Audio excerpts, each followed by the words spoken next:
Maalab na gabi noon sa Maynila, isang mahinang ulan ang bumagsak sa mga kalye na naiilawan lamang ng madilim na mga streetlight.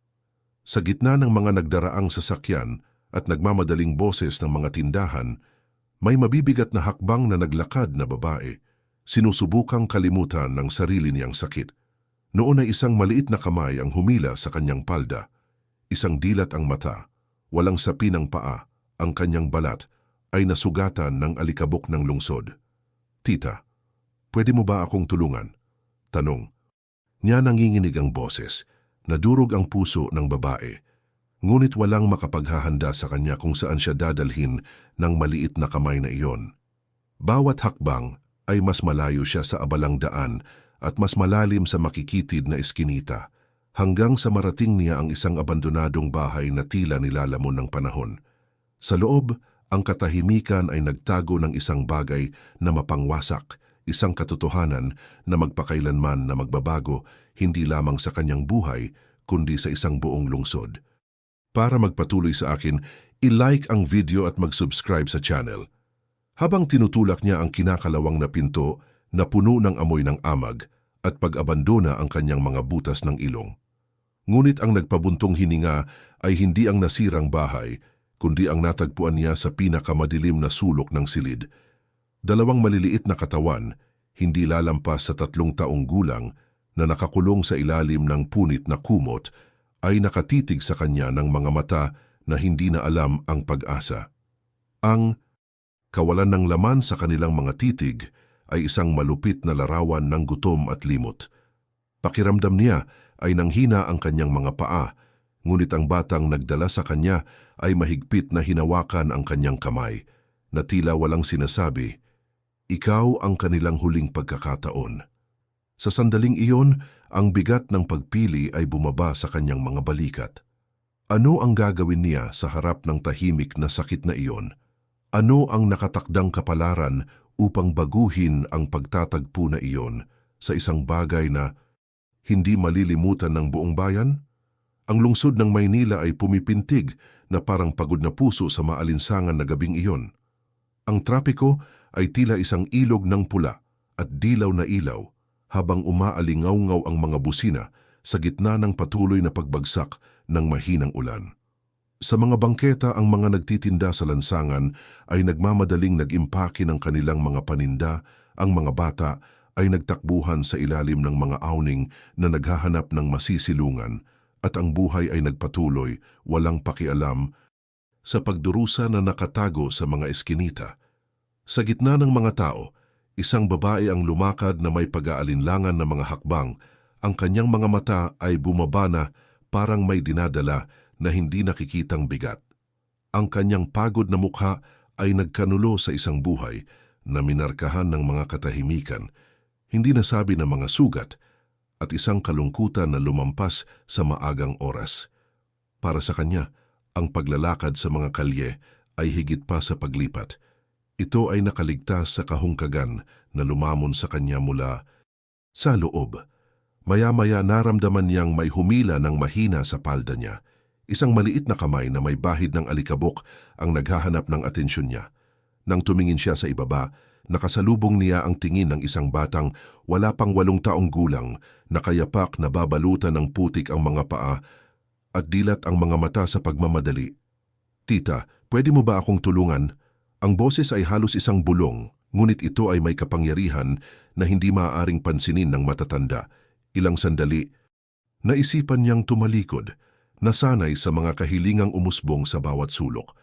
Ngunit may kakaiba sa hitsurang iyon, isang tahimik na pagsusumamo na tila nagmamakaawa, hindi para sa mga barya, ngunit para sa kahabagan.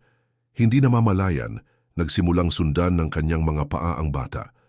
Bawat eskinita na kanilang dinadaanan ay tila ibinaon ang babae sa isang paralel na mundo, malayo sa maingay na buhay ng mga daan. Ang makikitid na pader na minarkahan ng mga leaks at scribbles ay nagkwento ng pag-abandona ng mga pamilyang sumuko na sa pakikipaglaban. Bumilis ang tibok ng puso ng babae, hindi lamang dahil sa takot sa hindi alam, kundi sa kakaibang sensasyon na inakay patungo sa isang bagay na magpakailanman na magpapabago sa takbo ng kanyang pag-iral. Sa wakas, huminto ang bata sa harap ng isang abandonadong bahay. Nabasag ang mga bintana nito at nahulog ang tarangkahan nito, parang balangkas ng mga nakalimutang alaala. Ang hangin na umiihip sa mga bitak ay nagbunga ng mapanglaw na tunog, halos isang panaghoy. Nag-alinlangan ng babae, lumibot ang mga mata sa naaagnas na harapan, parang tahimik na nagtataka kung bakit siya dinala dito. Ngunit bago siya makaatras, mahigpit na hinawakan ng bata ang kanyang kamay na parang nagsusumamo. Pasok po kayo. Ang unang hakbang sa loob ay parang pagtawid sa hindi nakikitang hangganan. Agad na bumalot sa kanya ang mabigat at maamong hangin. Gumalaw ang sahig sa ilalim ng kanyang mga paa at ang bawat detalye ay ipinagkanulo ang oras na ito ay inabandona. Gayunpaman, ang higit na nakaistorbo sa kanya ay ang ganap na katahimikan na naghari sa loob. Isang katahimikan na hindi walang laman, ngunit sinisingil ng pag-asa na parang may nanonood sa kanya mula sa mga anino. Huminga ng malalim ang babae, pakiramdam niya ay wala nang babalikan. Sa kanyang dibdib, magkahalong takot at habag ang nag-uugnay, naghahanda sa kanya para sa isang engkwentro na hindi niya hiniling. Ngunit kung aling kapalaran, kasama ang walang humpay na kabalintunan ay inihanda para sa kanya. Lumangit-ngit ang pinto ng itinulak ito, umaalingaw-ngaw ang tunog na parang pinipigilang hiyawan sa loob ng kawalan. Dahan-dahang pumasok ang babae, pilit umaayon ang mga mata sa madilim na liwanag. Sa bawat hakbang niya, pakiramdam niya ay tinatahak niya ang mga nakalimutang piraso ng buhay ng isang tao. May mga labi ng mga sirang muwebles, mga lumang dyaryo na nakadikit sa sahig mula sa basa, at mga walang laman na bote na nakakalat na parang tahimik na mga saksi sa panahong maaring may-ari pa ang bahay na ito. Ngunit walang makapaghahanda sa kanya, sa wakas ay nakita ng kanyang mga mata sa pinakamadilim na sulok ng silid. Dalawang maliliit na katawan ang nagsisiksikan sa ilalim ng punit na sapin na para bang pilit kumawala sa manipis na tela na hindi na nagsisilbing kanlungan. Sila ay mga bata, hindi hihigit sa 3 taong gulang, na may malalaking mga mata na sumasalamin sa madilim na liwanag na nagmumula sa kalye. Walang iyakan, walang tawanan, tanging ang malalim na katahimikan ng mga taong maagang natutunan kung ano ang ibig sabihin ng naghihintay na walang kabuluhan. Ang kanilang mga mukha ay maputla, ang kanilang manipis na balat ay may bahid ng dumi, at ang kanilang mga bitak na labi ay nagtaksil sa mga araw na walang sapat na tubig o pagkain. Naramdaman ng babae ang pagdurog ng kanyang puso sa kanyang dibdib. Ibinalik ng tanawing ito ang mga alaala na pilit niyang kinakalimutan. Naalala niya ang sarili niyang pagkabata. Noong nalaman din niya ang mapait na lasa ng gutom at ang lamig na hindi maiiwasan ng mga kumot. Ngunit sa harap ng mga musmus na iyon, tila mas dumami ang sakit na para bang ang kanyang nakaraan ay isang panimula lamang sa kanyang nakikita ngayon. Ang batang nagdala sa kanya ay lumuhod sa tabi ng kanyang mga kapatid, marahang hinahaplos ang kanilang buhok. Nagtama ang kanilang mga mata sa kanya, puno ng pagmamakaawa, at ang babae, nagulat pa rin, sinusubukang unawain kung paano naroroon ang gayong maliliit na bata, nag-iisa na nakikipagpunyagi sa pag-iiwan. Sa sandaling iyon napagtanto ng babae na ang kahilingan ay hindi tungkol sa kanya, ngunit tungkol sa isang bagay na mas malaki. Ito ay hindi lamang tungkol sa pagbibigay ng pagkain o pag-aalok ng pansamantalang tulong. Para bang ang gabing iyon ay isinulat ng tadhana upang ilagay sa kanyang mga kamay ang pagkakataong baguhin ang isang buong tadhana. Nabasag ang katahimikan sa silid ng mahinang ungol sa kanyang tiyan, isang marupok, halos nakakahiyang tunog. Naramdaman ng babae ang pagpatak ng luha sa kanyang mga mata, ngunit hindi niya ito hinayaang bumagsak. Alam niya na kung hahayaan niyang mag-umapaw ang kanyang emosyon, maaari siyang mawala ng malay at ang pag-aalinlangan ay nangangahulugan ng pagtalikod sa mga batang iyon, isang bagay na hindi kailanman papayagan ng kanyang puso. Huminga siya ng malalim, tumingin sa paligid, at napagtanto na wala nang higit pa sa kanyang nakita. Mga hubad na pader, malamig na sahig, at ang tatlong maliliit na nilalang na umaasa sa isang tao para mabuhay. Sa nanginginig na mga hakbang, lumuhod siya sa harap nila, inilahad ang kanyang kamay, at bumulong ng mga salita ng aliw na hindi niya mawari. Parang gustong palitan ng boses niya ang kawalan ng isang ina, isang ama, kahit sinong nasa hustong gulang na nabigong naroon. Ang mga bata ay tumingin sa kanya, naghihinala sa una, ngunit ang kanilang mga mata, kahit na nanlalabo sa gutom, ay nagtataglay pa rin ng isang kislap ng pag-asa.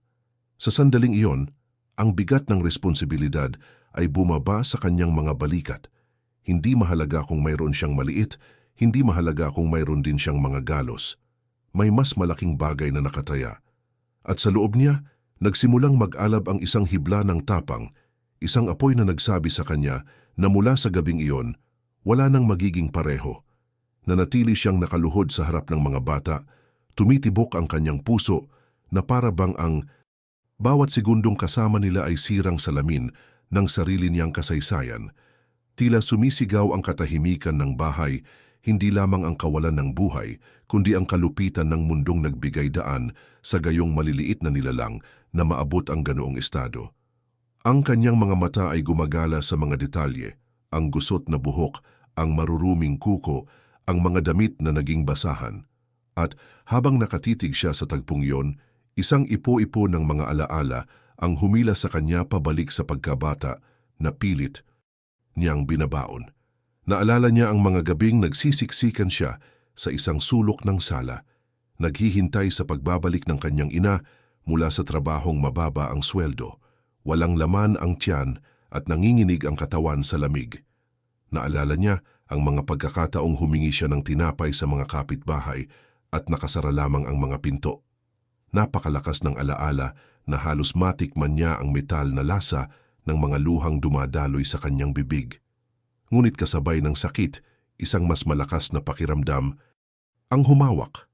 Ang katiyakan na sa kanyang mga mata, ang ikot ng pag-abandona ay hindi na mauulit. Ang mga bata, marupok na parang salamin, ay pinagmamasdan siya ng mga mata na hindi humihingi ng mga salita, tanging mga kilos. Ito ay isang hitsura na alam na ang pagmamakaawa ay hindi gagana, na ang pagsigaw ay hindi magdadala ng tulong. Mga hitsura ng isang taong natutong masyadong maaga para manatiling tahimik para mabuhay. Naramdaman ng babae ang bigat ng isang malupit na kapalaran, ngunit kasabay nito isang kislap ng layunin ang sumunog sa kanyang puso.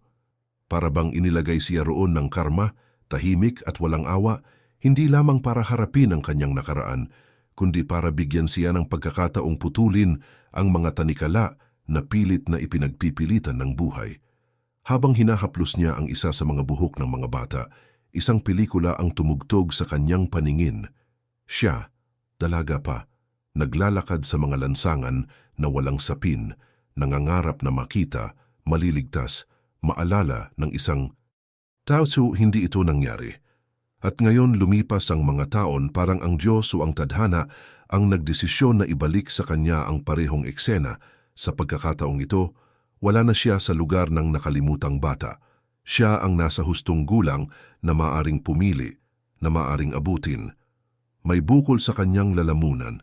Dahan-dahan siyang tumayo, tumingin sa paligid ng silid at saglit na naisipang lumabas at humingi ng tulong. Ngunit pagkatapos ay inatake siya ng pagdududa. Sino ang maniniwala sa kanya? Ilang beses na ba niyang nakita ang mga tao na dumaan sa mga ganitong sitwasyon at umiwas lang ng tingin? Ilan ba ang pipiliin na magpanggap na hindi nila ito nakita, na sinasabing hindi nila ito problema? Ang takot sa pagiging walang kapangyarihan ay nagparalisa sa kanya. Ngunit sa gitna ng kanyang paghihirap, ang imahe ng tatlong bata na nakatitig sa kanya ay parang pangungusap. Kung hindi siya, sino? Sa labas, ang lungsod ay nanatiling buhay, maingay, walang malasakit. Dumaan ang mga sasakyan, bumusina, nagtawanan ang mga tao sa malapit na bar. Ngunit sa loob ng bahay na iyon, ang mundo ay tila nasuspinde, nabawasan sa tahimik na drama ng tatlong hindi nakikitang buhay. Huminga ng malalim ang babae. Sinusubukang pigilan ang pakiramdam ng kawalan ng kakayahan at naramdaman ang isang bagay sa loob ng kanyang shift. Ito ay hindi lamang pakikiramay. Ito ay isang tahimik na panunumpa, isang tawag na nagmula sa kaibuturan ng kanyang kaluluwa. Sa sandaling iyon, napagtanto niya na inilagay siya roon ng tadhana bilang isang pagsubok, isang uri ng pagkakasundo sa pagitan ng kanyang naranasan at kung ano ang kailangang maranasan ng mga batang iyon. Hindi ito magiging madali, marahil imposible, ngunit alam niyang hindi niya kayang tumalikod. Kahit na kailanganin niyang labanan ang kawalang interes ng buong bayan, gagawin niya ang kanyang makakaya.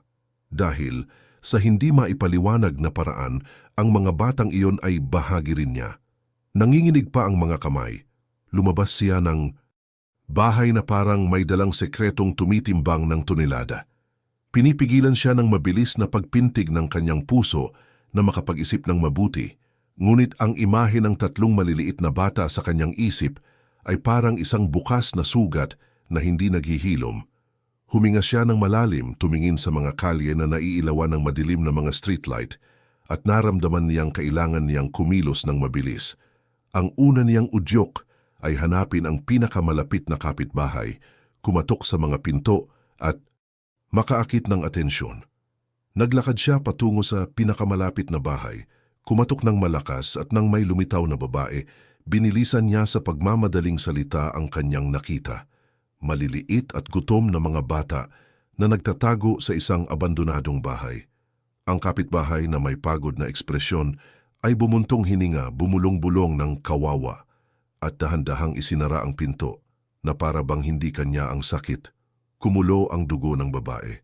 Pumunta siya sa isa pang bahay. Inulit ang kwento. Sa pagkakataong ito ay mas mariin, humihingi ng anumang tulong, pagkain, tubig, kahit ano. Nagtaas ng kilay ang lalaking sumagot na may pagdududa. Napakaraming bata na namamalimos doon. Hindi natin mailigtas silang lahat, aniya, bago tumalikod at isinara ang gate.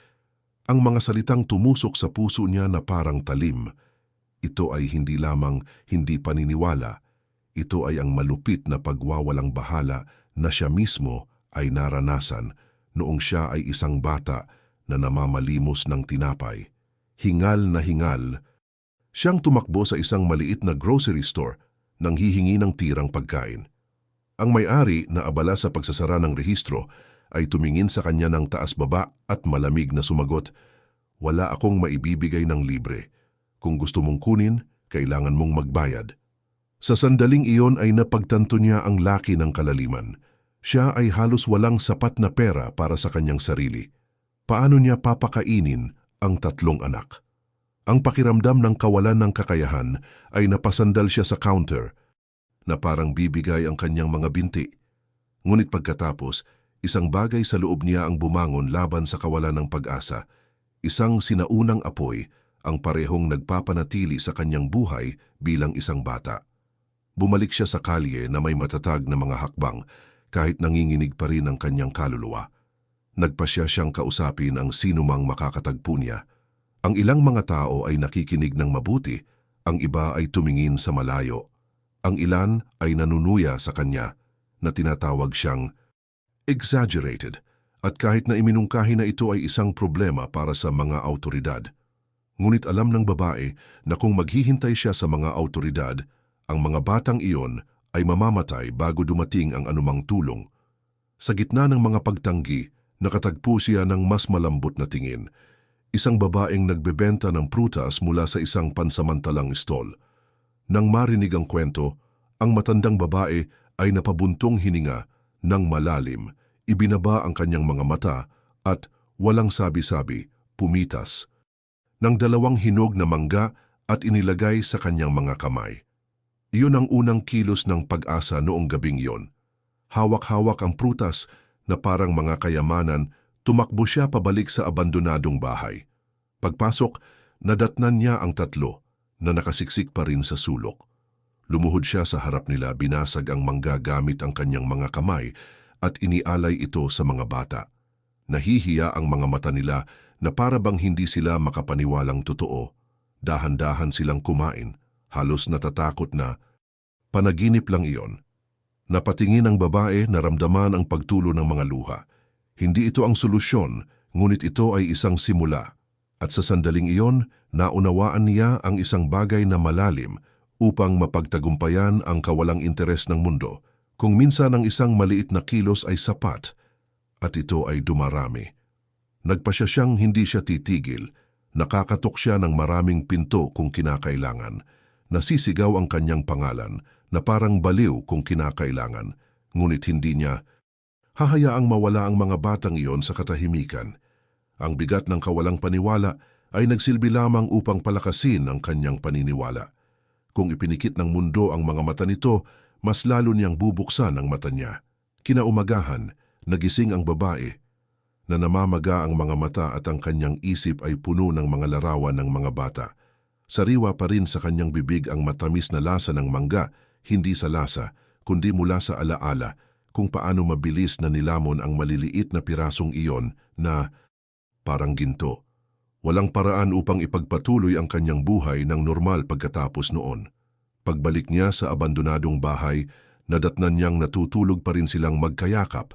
Mabigat ang paghinga, na para bang ang bawat pagtulog ay pahinga rin sa gutom.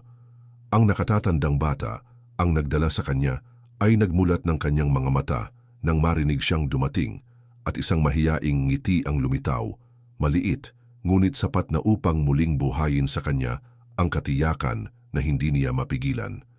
Sa pagkakataong ito, nagpasya siyang kumilos ng iba. Hindi siya sisigaw, hindi magsusumamo sa desperasyon, ngunit magsasalita mula sa puso. Pumunta siya sa stall ng parehong babae na nagbigay sa kanya ng kanyang manggas at mahinahong ikinuwento ang kanyang nakita. Inilarawan niya ang kanyang malubog na mga mata, ang lamig ng silid, ang kawalan ng laman ng mga plato.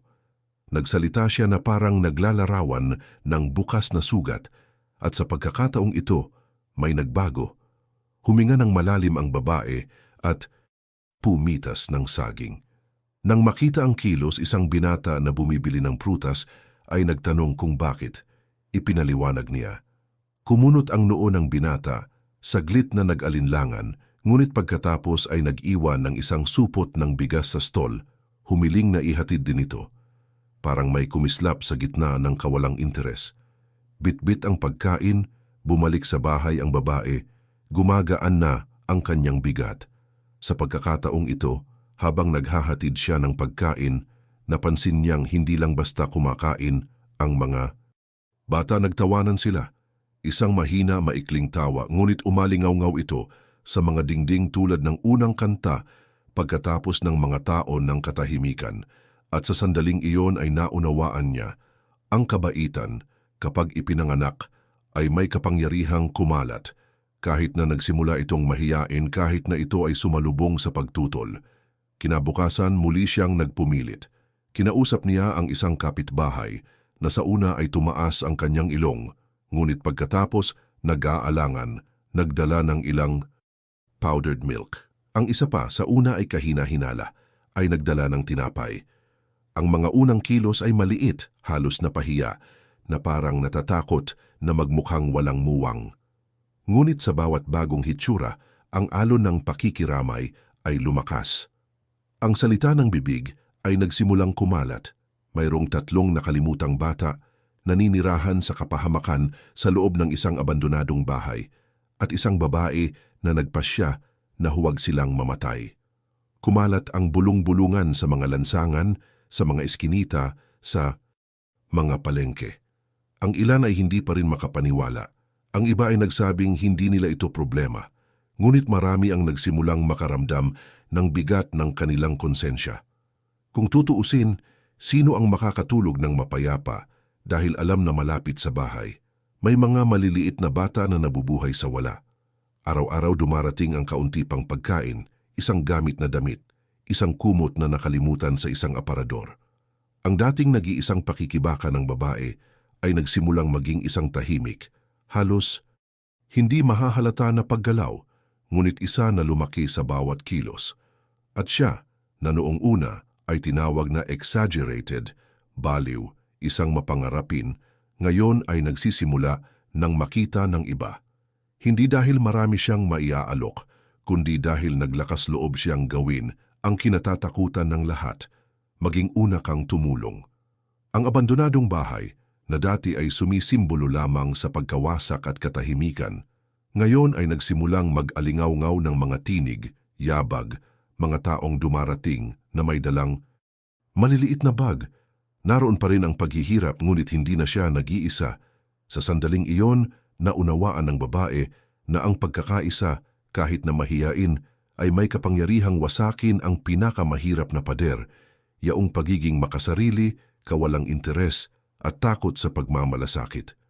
Ang mga bata na kanina ay nakatitig sa kalawakan ay nagsimulang tumingala sa mga taong pumapasok. At ang bawat ibinalik ng ngiti ay patunay na kahit sa gitna ng kadiliman, ang isang apoy ay sapat na para madama ng buong lungsod ang sarili nitong liwanag. Ang liwanag ng umaga ay mahiyain na pumasok sa mga sirang bitak na parang humihingi ng pahintulot na hawakan ang pinatigas ng gabi. Maagang dumating ang babae. May dalang isang simpleng sako ng bigas, ilang powdered milk at tinapay na nakabalot sa dyaryo. Nadatnan niyang gising ang kambal, lubog pa rin ang kanilang mga mata, ngunit may bagong kinang, ang uri na lumalabas kapag napagtanto ng katawan na maari itong magpahinga ng walang takot. Ang nakatatandang kapatid na babae na nakasuot ng suot na tsinelas at ang kanyang buhok ay nakatali sa maluwag na nababanat na banda ay bumulong ng salamat po na bumalot sa katahimikan na parang isang biyaya. Nakangiti siyang tumugon at nagsimulang maghanda ng improvised na lugaw. Hinahalo ang kanin na may tubig at isang dampi ng asin sa isang palayok na hiniram sa kapitbahay. Ang mainit na singaw ay tumaas. Pinabanguhan ang bahay na may simpleng pabango ng pangangalaga. Habang naghahain siya ng mga kutsara, nakita niya ang maliliit na kamay na nakahawak sa plato na parabang ito ay isang kayamanan. Mabagal silang kumain, sa una ay nag-iingat, pagkatapos ay tulad ng isang taong natututo ng lasa ng isang posibleng hinaharap. Isang maikling tawa ang pinakawalan ng isa sa kanila habang dinudungisa ng sarili, at ang tunog na iyon, napakaliit, ay tila itinulak ang mga dingding pabalik ng ilang pulgada na lumilikha ng espasyo para makapasok ang hangin. Sinamantala ng babae ang sandali na buksan ang mga bintana, winalis ang sahig, pinagpag ang punit na sapin, at gumawa ng sampayan na may tali at baluktot na mga sipit ng damit. Hindi nagtagal, iba ang hininga ng abandonadong bahay.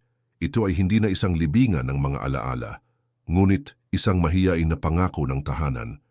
Isang jeepney driver ang sumulpot sa pintuan na may dalang 2 bote ng tubig at narinig ko na iwan silang parang nagdadasal. Nagdala ng sabon at gatas ang may-ari ng sari-sari shop. Isang barbero ang nag-iwan ng lumang alpombra.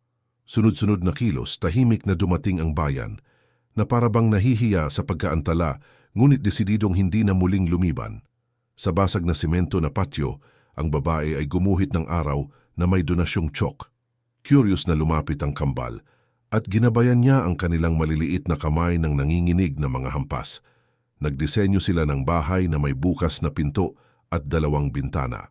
Ang kapatid na babae na tinatawag ang babae na kumain, sinubukang isulat ang kanyang sariling pangalan. Nagkamali siya ng mga titik, tumawa at nagsimulang muli. At sa pagtawa na iyon, may nabasag sa loob ng babae. Hindi sa sakit, kundi dahil sa ginhawa. Parabang ang oras na hanggang noon ay malupit lamang ay nagpasya, saglit, na hampasin ang mga ulo ng mga bata at sabihin, ngayon ito ay mangyayari.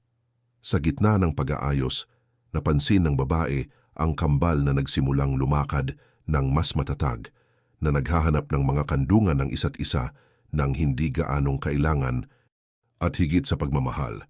Ang isa sa kanila ay nagdala ng takip ng bote na parang laruang kotse at itinulak ito sa sahig na ginagaya ang isang motor. Ang kapatid na babae ay nagpanggap na ang tsyok ay isang mikropono at nagpahayag ng isang misyon upang mangolekta ng makintab na mga bato. Ang imahinasyon na na-hijack ng gutom ay bumalik tulad ng isang ibon na nakahanap ng bukas na bintana.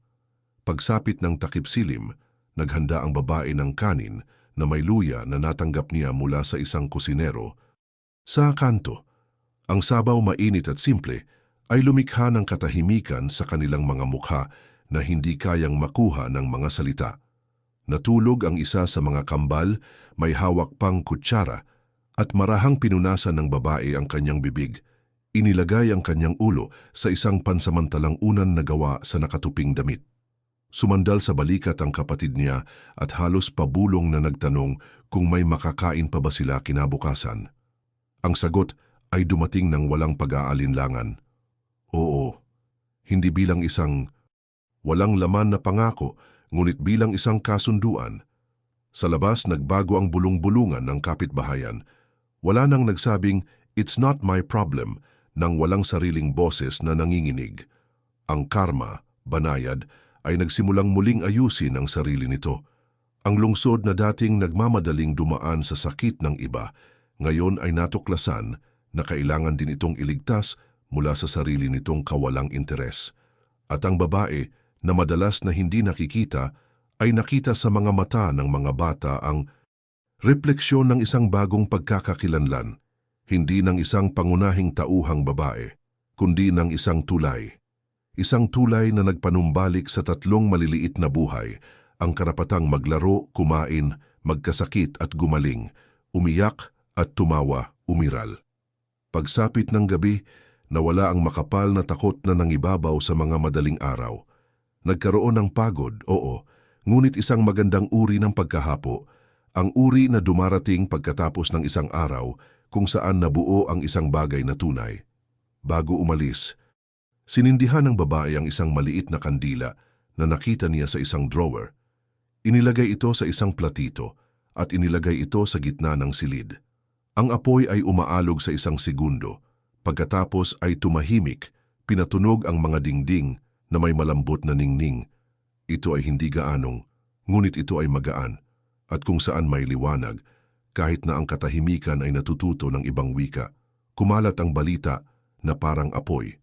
Noong una, bulong-bulungan lang sa mga kanto, bulungan ng mga komento sa mga sari-sari shop at bulong-bulungan sa hanay ng mga jeepney. Narinig mo ba? 3 bata na nakatira sa isang abandonadong bahay, halos walang makain, at ang babaeng iyon ang nakahanap. Ang ilan ay nag-react nang may pagkabigla, ang iba ay hindi naniniwala. At marami ang may ganoong tono ng isang taong mas gustong mag-alinlangan kaysa mangako. Ngunit ang mga mata ng mga nakakita na ng eksena ay hindi nag-iwan ng puwang para sa pagdududa. Ito ay totoo, at ito ay nangyayari mismo sa ilalim ng ilong ng lahat. Sa palengke, sa gitna ng mga tambak na makukulay na prutas at ang metalikong kalasag ng mga kaliskis, nabuo ang kwento. Isang tindera ng isda ang nagsabing kumuha siya ng mga natira, at isa pang nanumpa na nakakita siya ng mga tao mula sa kalapit na kalye na pumapasok na may dalang mga bag. Unti-unti, ang kwento ay kinuha sa hangin ng isang lokal na alamat na parang bawat tao ay gustong magdagdag ng isang detalye, isang piraso ng ebidensya, isang alaala. At habang sila ay nag-uusap, mas lalong lumaki ang sama-samang kahihiyan. Paano naging posible na ang mga batang ito ay hindi napapansin ng napakatagal? Ang babae, gayunpaman, ay hindi naghahanap ng kaluwalhatian. Ipinagpatuloy niya ang kanyang nakagawiang pagdadala ng kanyang makakaya, pag-aayos ng bahay gamit ang maliit na natanggap niya, pag-iinit ng pagkain sa mga hiram na kaldero. Pero ngayon, sa tuwing lumalabas siya, iba ang tingin niya.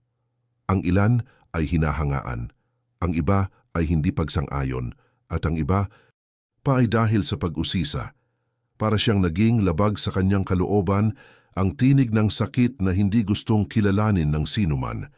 Ang ilang mga tao ay nagtaas ng kanilang mga ilong na nagsasabi na ito ay isang pagmamalabis lamang, na palaging may mga batang lansangan at walang saysay na gawin itong malaking bagay. Ang iba ay nag-insulto na ang babae ay naghahanap ng atensyon, ang iba naman ay bumubulong na marahil ay mas mabuting tawagan ang mga awtoridad upang resolba ang sitwasyon.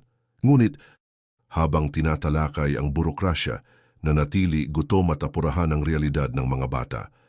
At sa gitna ng mga batikos at pagdududa, lumitaw din ang mga hindi inaasahang kilos.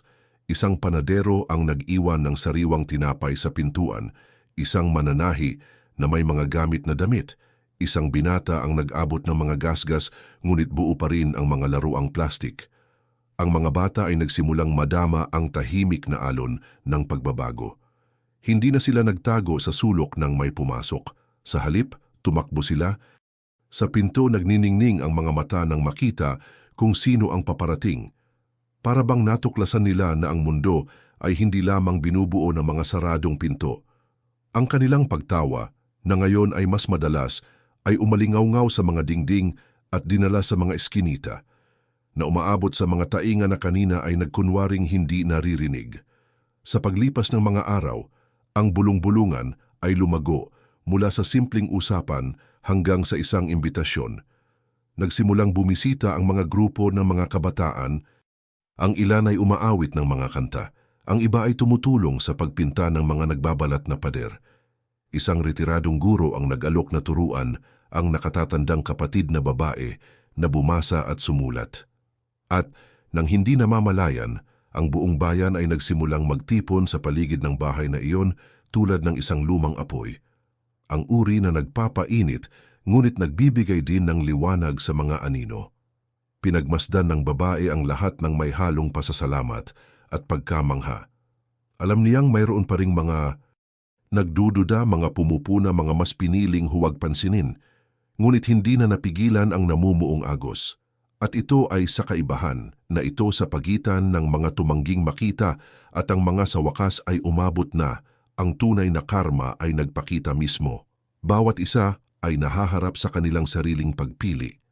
Ang lungsod, na dating walang malasakit, ngayon ay kailangang magpasiya kung tatalikuran ang mga bata o matuto kasama nila na magsimulang muli. Ang mga sumunod na araw ay nagdala hindi lamang ng mga donasyon kundi mga anino na pinahaba ng mga alingawngaw. Ang nagsimula bilang isang bulong ng pag-asa ay naging kumpay din para sa mga tsismis. Ang ilan ay nagsabi na ang babae ay nakinabang mula sa mga supot, na itinago niya ang pinakamainam na pagkain para sa kanyang sarili, na ang kwento ng mga bata ay ginawa upang ilipat ang mga ito. May mga sumulpot na may hawak na mga cellphone, nag-livestream mula sa pinto, nag-pose na may dalang isang supot ng bigas at umalis ng hindi man lang sinusulyapan ng kambal. Isang lokal na politiko na napapaligiran ng mga katulong ang gustong ulitin ng mga bata ang salamat sa kamera. Humiling ng privacy ang babae, mahina ngunit matatag ang boses. Umalis siya na may daladalang mga sulyap at mapanirang salita, na parabang ang pagtanggi na gawing plataporma ang sakit ay isang krimen laban sa kawalang kabuluhan ng iba. Dumating din ang mga kakaibang donasyon, mga expired na lata, punit-punit na damit, sirang laruan, parang ang paglilinis ng mga aparador ay katulad ng pag-aalaga. Sinubukan ng isang lalaki na i-broker ang mga paghahatid kapalit ng pagkuha ng litrato, at ang isa pa, mas matapang, ay naniningil ng bayad para panoorin ang bahay sa magdamag. Napagtanto ng babae na ang pakikiramay, kapag ito ay lumalaki, ay nagaanyaya din sa mga oportunista na sumayaw sa liwanag nito. At gayon paman, ang nagpatibay sa kanya ay ang makitang lumalakas ang tunay na kadena. Ang retiradong guro ay patuloy na bumabalik na may dalang mga notebook, isang nurse ang nagsimulang kumuha ng lagnat ng kambal at nagpayo sa kalinisan, isang kusinero ay nag-organisa ng isang soup kitchen, isang grupo ng mga kabataan ang nagpinta ng mural ng isang bahay na may bukas na pinto at sa itaas nito ang salitang bayanihan. Isang umaga ng malakas na ulan nang ang mga eskinita ay naging mga ilog at ang tubig ay nagbabantang lumusob sa basag na sahig. Isang tricycle na may asul na tarp ang lumitaw, na may dalang mga tuyong kumot, at sa likod, Nito ay dumami ang mga kamay, mga linya ng mga tao na dumadaan sa mga balde, nagbubuhat ng mga pansamantalang kasangkapan na nagpoprotekta sa kalan. Ang lungsod na nagmamadali ng napakatagal, ngayon ay lumipat sa ritmo ng pangangalaga. Ang pagpuna, gayunpaman, ay hindi tumigil. Malakas na ipinahayag ng isang mangangalakal na ang paglikha ng dependency ay isang pagkakamali, na ang pagtuturo kung paano mangisda ay mas mahusay kaysa sa pagbibigay ng isda. Ang babae ay hindi tumugon. Tahimik, hinati niya ang isang tinapay sa kalahati at iniabot ito sa isa sa kambal na nanginginig sa lamig. Ibinaba ng mangangalakal ang kanyang mga mata, na pagtanto ang halata, walang nangingisda nang walang laman ang tiyan. Isa pang hapon, sinubukan ng isang binata na magbuhat ng isang supot ng bigas, kinakabahan ang mga kamay. Bago pa makapagsalita ang babae, inalok siya ng ate ng 2 saging at isang nahihiyang ngiti. Huminto ang bata, nataranta, ibinagsak ang bag sa lupa at umalis na. May hawak na mga saging na parang tumatanggap ng pagpapatawad. Noon niya naunawaan na ang abandonadong bahay ay naging isang uri ng salamin. Sinasalamin nito ang pinakamaganda at pinakamasama sa lahat, na pinipilit ang bawat tao na piliin kung sino ang gusto nilang maging. Ang tunay na pagkakaisa ay nagsimulang lumikha ng mga simpleng alituntunin na napagkasunduan ng mga kapitbahay, pagtatala ng mga donasyon, pantay na pamamahagi, pagtatakda ng mga schedule, pagpepreserba ng privacy ng mga bata. Ang isang karpintero ay nagdala ng mga tabla upang ayusin ang mga bintana. Isang mananahi ang nagpalit ng malalaking damit sa maliliit na damit. Isang estudyante ang nag-organisa ng isang sulok ng pagbabasa. Ang mga nakatanghal na larawan ay lumiliit at ang hindi kilalang mga kamay ay dumami. Gayunpaman, alam ng babae na ang bawat apoy ay umaakit ng hangin. Isang gabi, malakas na nagtalo ang mga boses sa labas. May nagsumbong, may nagtanggol, may nagsabing hindi magtatagal. Sa loob, nakaupo siya sa sahig kasama ang kanyang natutulog na kambal at ang kanyang kapatid na babae na nakasandal sa kanyang balikat at naisip na marahil ang lungsod ay natututo sa sarili nitong paraan, ang mabagal na wika ng pangangalaga. Ang karma, na tahimik, ay nagpatuloy sa pagkalas ng mga buhol. Ang mga nanunuya noong una ay nagdala na ng gatas. Ang mga naghahanap ng isang entablado ay umatras sa harap ng matahimik na organisasyon. At ang mga walang anuman ngunit nahihiya na walang-wala ay nagpakita ng kung ano ang alam ng puso, kung paano ibigay panahon. At ito ay sa oras na ito matiyagang ibinigay na ang bahay ay nagsimulang baguhin ang pangalan nito sa loob ng lahat. Hindi na ito ang abandonadong bahay. Ito ang lugar kung saan, sa kabila ng lahat, nakita ng lungsod ang sarili nito. Ang unang ilang linggo ay minarkahan ng maliliit, mahiyain na mga donasyon, mahabagin na mga hakbang na dumating tulad ng mga patak sa tuyong lupa. Pero may nagbago. Ang nagsimula bilang isang bulong-bulungan ay kumalat tulad ng isang awit. Mga kapitbahay, mga tindera sa palengke, mga tsuper, mga estudyante, lahat ay nagsalita tungkol sa mga bata at sa babaeng hindi sumuko. At biglang, ang bahay na kanina ay tahimik ay nagsimulang mabutas ng mga boses, yabag, bag, basket. Para bang ang lungsod na nahihiya sa pagkaantala nito, ngayon ay gustong mag-overcompensate. Sa baluktot na tarangkahan, nabuo ang mga linya. Nagdala ang mga babae ng mga kaldero ng nilutong kanin, dumating ang mga lalaki na may dalang galon ng tubig, ang mga kabataan ay nagdiskarga ng mga kahon ng gulay. Ang mga bata ay dumating na may mga laruan sa kanilang mga kamay, iginiit na ang kambal ay kailangang maglaro. Nagsimulang mapuno ang mga pansamantalang istante, mga nakasalansan na kahon, mga tabla na nakasabit sa mga laryo. Bigas, pasta, dilatang sardinas, powdered milk, sariwang prutas. Sa maikling panahon, ang dating ganap na kahirapan ay naging kasaganaan. Ang babae, nang makita ang pagbabago, ay nakaramdam ng pagtulo ng mga luha, hindi ng kawalan ng pag-asa, kundi ng hindi paniniwala. Hindi niya akalain na ang bahay na ito, na dating simbolo ng pag-abandona, ay maaari na ngayong maging isang imbakan ng pangangalaga. Ang kambal ay tumawa, niyakap ang mga laruang mas malaki kaysa sa kanilang sarili, habang ang kanilang kapatid na babae ay nanonood na may nagniningning na mga mata, hindi makapaniwala na ang mundo ay maaaring maging napakabigay. Ang tunog ng pagtawa hanggang ngayon ay bihira na puno ang espasyo na parang musika. Ilang araw ang kasaganaan ay napakalaki na hindi nakasya sa loob ng bahay. Napuno ng mga tambak na damit ang mga sulok, mga sako ng bigas na nakatambak sa dingding, ipinamahagi ang prutas sa mga kapitbahay upang maiwasan ang pagkasira. At noon ay lumitaw ang isang bagong kasanayan, pagbabahagi ng labis. Ang mga dumating para magbigay ng donasyon ay kumuha rin ng ilan, hindi bilang limos, kundi bilang palitan ng pagkakaisa. At ang hindi inaasahang kilusang iyon ay nagsimulang bumuo ng mga relasyon na nakalimutan ng lungsod. Ang mga hindi kailanman nag-usap sa isa't isa ay nagsimulang mag-usap.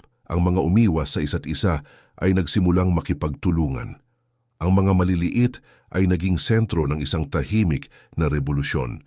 Ang mga bisita ay hindi na dumating para lamang magdala ng mga bagay, kundi pati na rin ng oras. Dumating ang mga tao upang maglaro, magturo, magluto ng sama-sama. Ang bahay ay nagkaroon ng kulay, asul at dilaw na pininturahan ng mga dingding, mga guhit ng mga bata sa kapitbahayan, mga bulaklak sa repurposed na mga lata.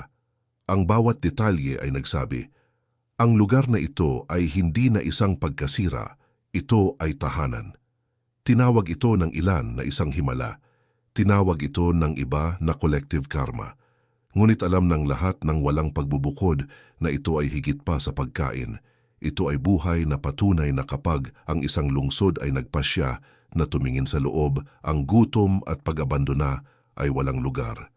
At ang babae na sa simula ay nag-iisa sa pakikipaglaban, ngayon ay lumakad sa gitna ng mga tao bilang bahagi ng karamihan.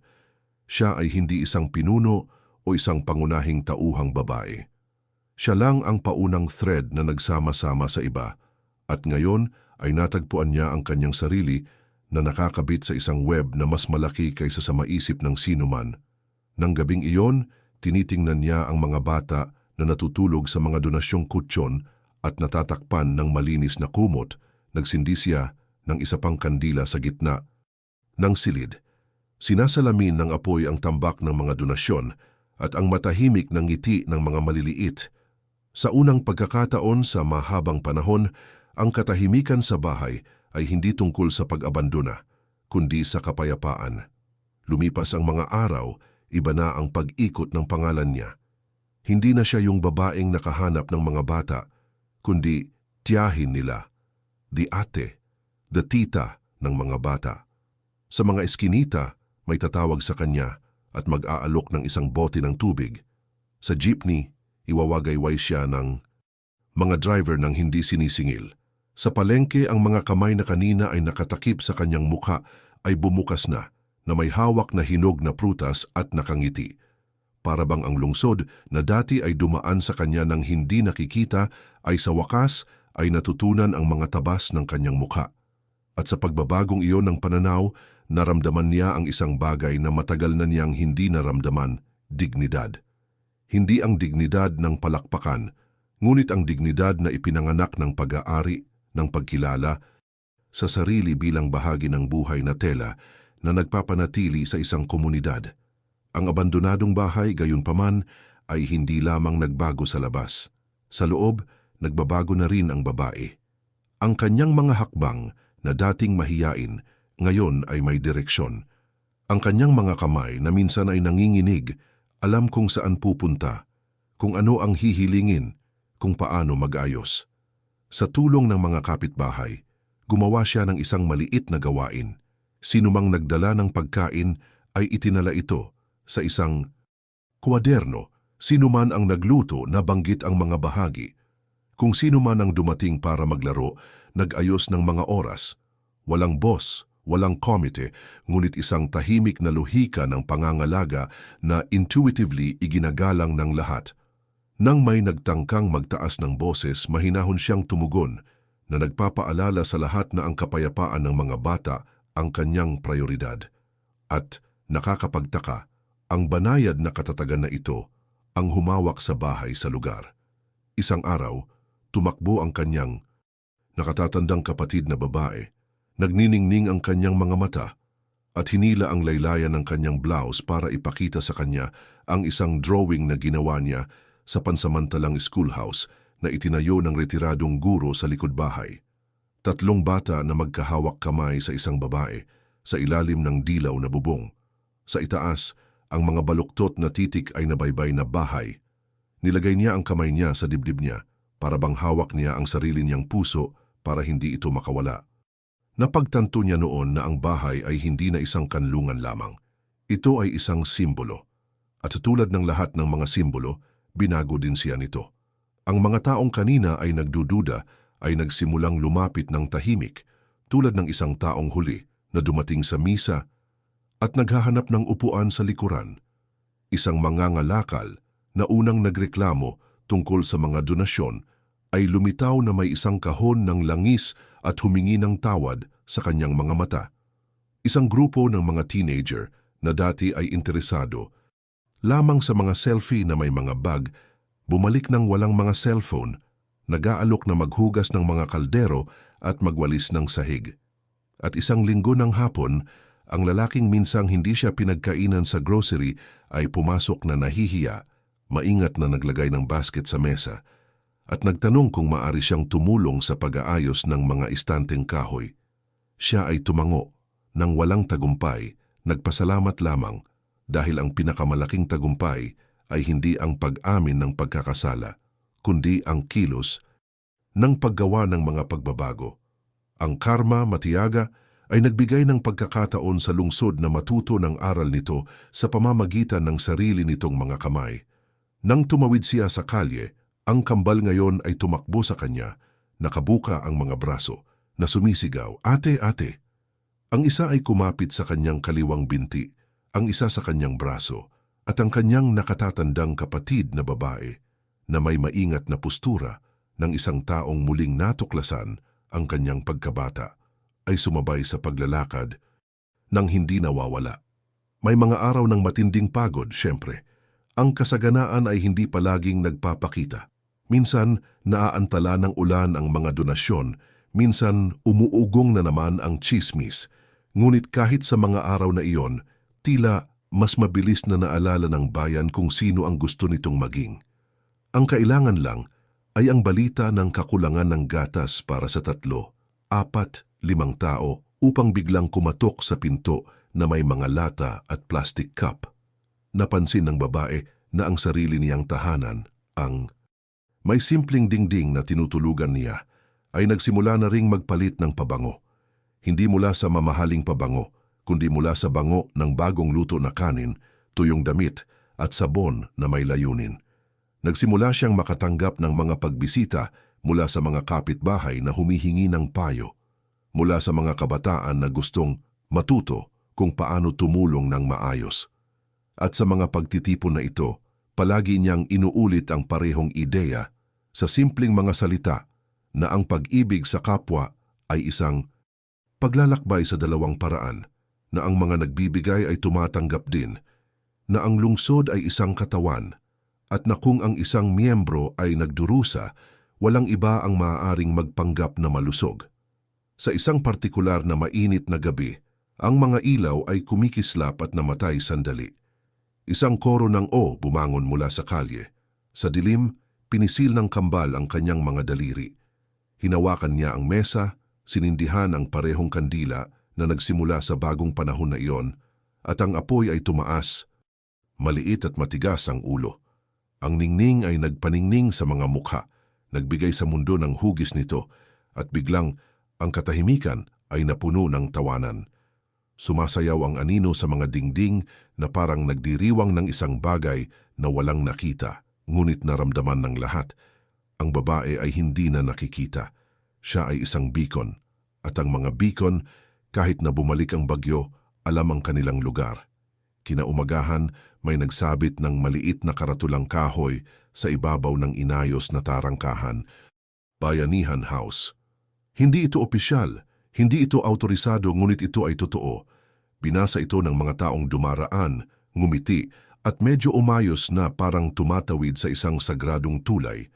At siya, ang tiyahin ng mga bata, ay naunawaan na hindi niya kailangan ng mga titulo para magamit kung ano siya.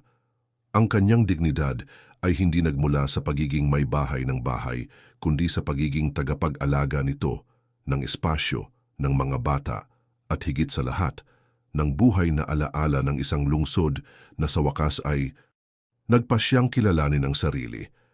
Ang umaga sa bahay ay hindi na nagsimula sa matinding katahimikan, kundi sa tunog ng tawanan ng kambal habang nag-aagawan sila na mauunang makarating sa gate para hintayin ang kanilang tiyahin. Kapag nakita nilang lumitaw siya sa dulo ng eskinita, may dalang mga bag, tatakbo sila, walang hubad pa rin ang mga paa, nagniningning ang mga mata sa tuwa. Kumapit ang mga ito sa kanyang mga binti at isa-isa niyang binuhat, pinupuno ang hangin ng mga maiingay na halik na umaalingaw-ngaw ng wagas na halakhak na iba sa mga walang laman na titig na nakasalubong niya sa unang araw. Ang nakatatandang kapatid na babae, bagaman laging matulungin, ay nagsimulang mag-relax. Hindi na niya hawak ang postura ng patuloy na pagbabantay, ngunit sa halip na ang isang batang babae na nagpapahintulot sa kanyang sarili na maglaro. Iniabot niya ang mga notebook na natanggap niya ng buong pagmamalaki, ipinakita ang mga baluktot na titik at makukulay na mga guhit at ngumiti sa simpleng vanity ng isang taong sa wakas ay nakita. Ang babae na nakasaksi sa maliliit na tagumpay na ito ay nakaramdam ng lambing sa loob niya na tila naguunat ng mga lumang peklat.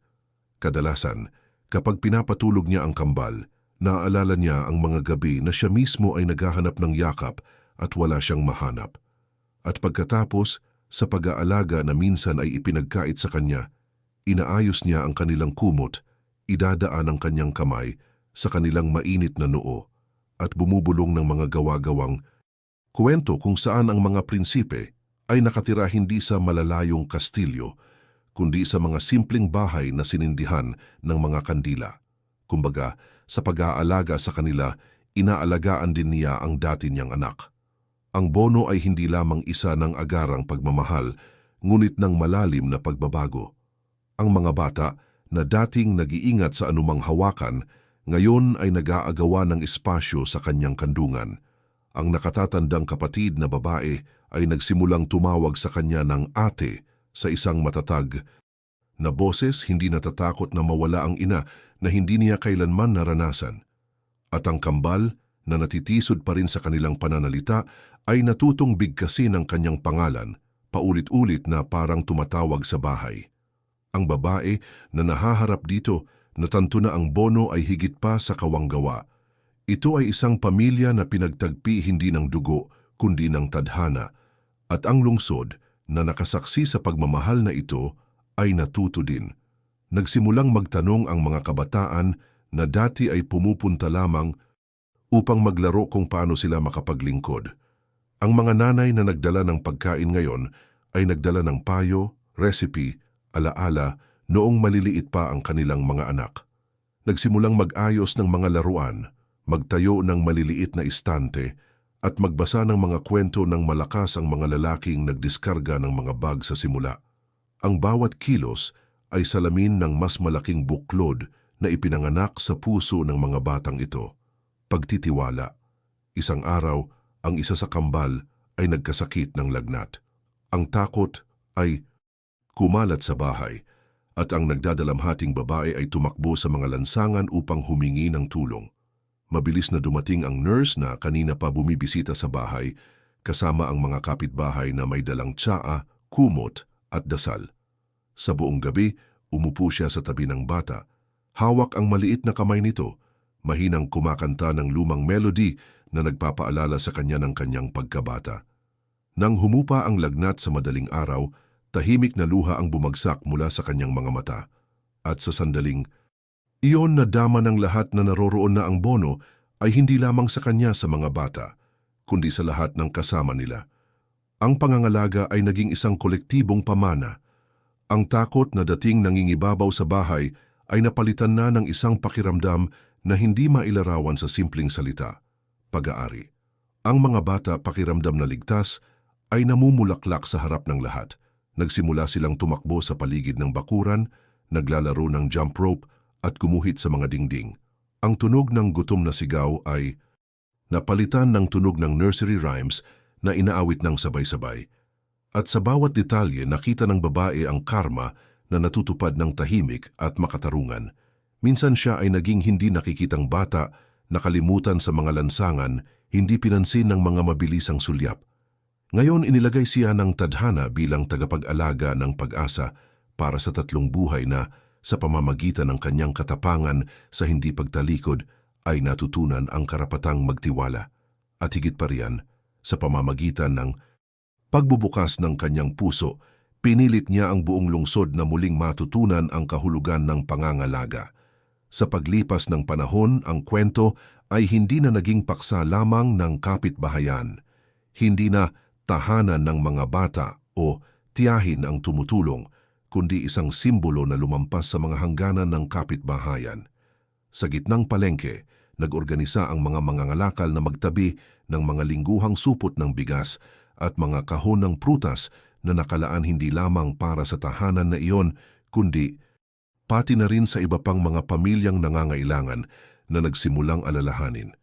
Sa mga paaralan, ikinuwento ng mga guro ang kwento bilang halimbawa ng bayanihan at ang mga mag-aaral ay umuwi na humihiling sa kanilang mga magulang na magbigay ng mga laruan o damit. Ang nagsimula bilang isang nakahiwalay na kilos ay dumami na ngayon sa mga alon na umaabot sa mga lugar kung saan kanina ay katahimikan lamang. Ang mga residente na dating nakulong sa kanilang sariling mga gawain ay nagsimulang tumingin sa paligid na may mga bagong mata. Ang kapitbahay na iyon na laging tila malayo ay isa na ngayong inalok ng isang plato ng pagkain. Ang malungkot na ginang sa dulo ng kalye ay nagsimulang makatanggap ng mga pagbisita mula sa mga kabataang humalili sa pagwawalis ng kanyang bakuran. Ang mga batang minsang naglalaro ng mag-isa ngayon ay nagbahagi ng kanilang mga laro sa gitna ng bangketa. Para bang ang pag-aalaga sa sandaling nasanay ay nagturo sa buong lungsod kung paano mag-conjugate ng isang nakalimutang pandiwa upang ibahagi. At hindi ito tumigil doon. Ang mga grupo ay nagsimulang bumuo ng kusang mga kababaihan na nananahi ng mga damit ng mga bata upang ipamahagi, mga kabataang lalaki na nagkukumpuni ng mga bubong at mga pinto sa mga bahay ng ibang tao, mga mag-aaral na nag-oorganisa ng mga kolektibong pagbabasa at mga sesyon ng pagtuturo. Ang maliit na apoy na nakasindi sa abandonadong bahay ay naging alab, nagpapainit sa mga puso na hindi man lang alam na kailangan nila ng init. Ang halimbawa ng 3 bata ay naging isang makulit na paalala. Ilan pa ang hindi nakikita, nakatago sa mga eskinita at mga guho. Ang sama-samang kahihiyan ay napalitan ng aksyon. Nakita ng babae ang pagbabagong ito ng may hamak na pagkamangha. Wala na siyang hinangad na iba pa kundi ang protektahan ng mga bata, ngunit ngayon ay nakita na niya kung ano ang pinakawalan ng kanyang kilos. Ang buong lungsod ay pinipilit na muling pag-isipan ang sarili upang muling isulat ang kasaysayan nito. Ang karma, tahimik at hindi maiiwasan, ay nagpakita sa lahat na ang kawalang interes na hinihiling sa nakaraan ay nabayaran ng pagkakaisa na hinihingi sa kasalukuyan. Ang bawat taong tumulong ay, sa isang paraan, ay humihingi din ng kapatawaran. Patawarin sa mga bata, kapatawaran sa kanilang sarili, kapatawaran sa panahong pinabayaan nila ng hindi kumikilos. Isang araw, isang grupo ng mga batang musikero ang nagdala ng mga gitara at tambol. Nag-set up sila sa harap ng bahay at nagsimulang tumugtog ng mga sikat na kanta. At hindi nagtagal ay nabuo ang isang bilog ng mga residente. Nagsayaw ang mga bata, nagpalakpakan ng mga matatanda, at ang kambal sa gitna ng bilog ay nagpaikot-ikot na tumatawa hanggang sa bumagsak sila sa lupa dahil sa pagod. Ito ay isang party na walang mga imbitasyon, ngunit alam ng lahat na ipinagdiriwang nila ang isang bagay na mas malaki, ang muling pagsilang ng isang lungsod na natutong huwag tumalikod. At tulad ng bawat tunay na halimbawa, ang apoy ay lumampas sa hindi nakikitang mga hangganan. Ang mga kalapit na kapitbahayan ay nagsimulang gayahin ng inisyatiba, ang mga simbahan ay naglunsad ng mga kampanya, ang mga paaralan ay nag-organisa ng community outreach. Umalingaw-ngaw mula sa malayo ang alingaw-ngaw ng 3 maliliit na buhay, tulad ng isang kampanang nagpapahayag ng oras ng pagbabago. At sa gitna ng lahat ng ito, ang babae ay nanatiling may parehong pagiging simple, na para bang siya ay responsable para sa wala, bahagi lamang ng isang mas malaking makina na umiikot sa sarili nitong. Ngunit sa kaibuturan niya, alam niya, iyon ang araw na hinawakan niya ang isang maliit na kamay sa kalye na nagpabago hindi lamang sa 3 kapalaran, kundi sa buong kapalaran ng isang lungsod. Nang gabing iyon, nang muling sinindihan niya ang kandila sa platito, ang ginintuang refleksyon nito ang nagpapaliwanag sa mga mukha ng natutulog na mga bata at, sa background, ang mural na ipininta ng mga kabataan, isang bahay na may bukas na mga pinto at isang araw na sumisikat sa itaas. At siya, na may luhang mga mata, ay naunawaan na kahit na sa katahimikan, ang pag-aalaga ay naging karaniwang wika ng lahat. Lumipas ang oras at ang bahay ay hindi na naalala bilang isang guho. Ngayon ito ay isang tagpuan, isang maliwanag na kulay na mural, isang lugar para sa tawanan at mga kwentuhan. Ang mga bata, na dati marupok at nagsisiksikan, ay tumakbo sa sementong patio na maliksi ang mga paa na parabang natuto na silang paglaruan ng hangin. Ang takot na dating humubog sa kanilang mga mata ay napalitan ng isang maliwanag na pagtitiwala, at ang babae na nanunood sa kanila ay nadama na bahagi ng isang tahimik na himala. Ganun pa man, napakaraming gabi na natutulog siya na nagtataka kung bakit siya pinili ng tadhana. Marahil dahil lamang sa isang taong nakakaalam ng kawalan ng laman, ang makakaunawa sa walang salita na pagkagutom ng mga maliliit na iyon. Isang araw, sa isang impromptu meeting sa harap ng bahay, isa sa mga mangangalakal na dati, nang nagsara ng pinto sa kanya, ay humiling na magsalita.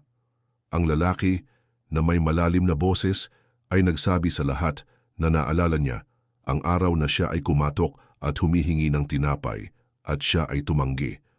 Ang mga salita ay nakabitin ng mabigat sa hangin na parang isang bato na itinapon sa tubig. Pagkatapos ay inamin niya, "Noong araw na iyon, tinalikuran kita. Ngayon napagtanto ko na tinalikuran ko rin ang aking sarili. Kung nakinig ako ng mas maaga, ang mga batang ito ay hindi sana masyadong nagdusa." Nagkaroon ng katahimikan.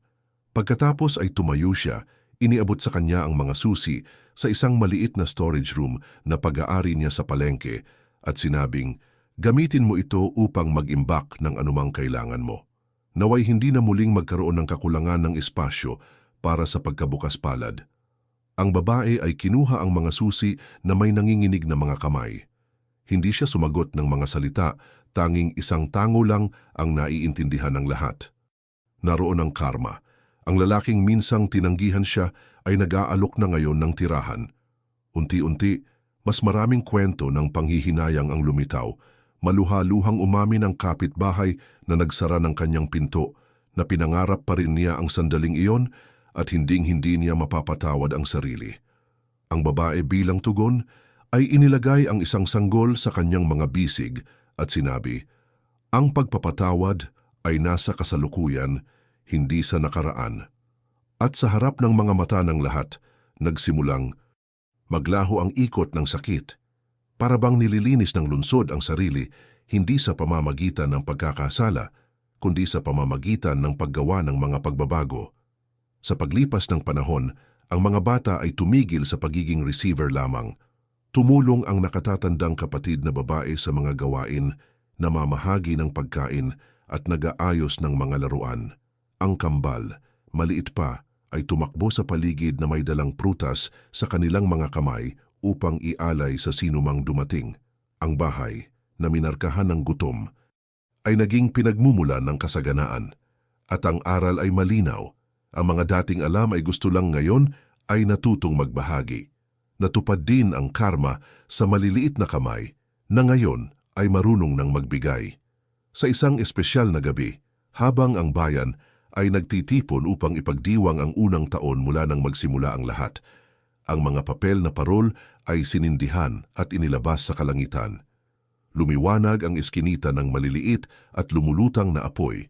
Bawat isa ay may dalang kahilingan o pasasalamat. Ang babae na papaligiran ng mga bata ay tahimik na nagpalaki sa kanya. Wala siyang hiningi, nagpasalamat na lang siya. Habang ang mga parol ay tumataas at nawala sa kadiliman, ang mga kapitbahay ay pumalakpak, hindi siya, kundi ang kanilang mga sarili, dahil sa muling pagtuklas ng kanilang mga sarili.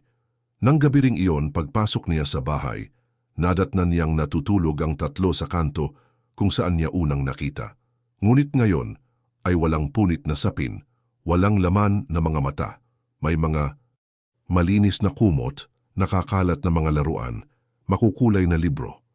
At sa kanila ang maliit na apoy ng kandila sa platito ay nanatiling nakasindi na parang hindi pa ito naapula mula noong unang araw. Huminto siya bago ang eksena at isang luha ang dumaloy sa kanyang mukha. Hindi ng sakit kundi ng pagtubos. Ang karma, tahimik at hindi maiiwasan, ay natupad ang ikot nito. Isang di nakikitang babae ang naging tulay, tatlong nakalimutang bata ang naging simbolo, at isang lungsod na dating nagmamadaling nakaraan ay natutong tingnan ang sarili sa mata. Ang pagkawasak na dating kasing kahulugan ng pag-abandona ay naging altar ng pagkakaisa, at sa altar na iyon, nakilala ng lahat ang kanilang sarili. Sa pagpikit ng mga mata, naunawaan ng babae na ang kanyang buhay na puno ng mga sugat ay talagang kailangan lamang na landas para makarating siya doon. At noong gabing iyon, hindi masakit ang katahimikan. Ang katahimikan ay payak na niyakap na parang sinasabi, ang nakalimutan ay naaalala na. Ang nawala ay nakahanap na ng tahanan. Ang iyong presensya dito ay mahalaga. I-like ang video na ito at mag-subscribe para hindi mo makaligtaan ang mga susunod na kwentong magpapakilig sa iyo.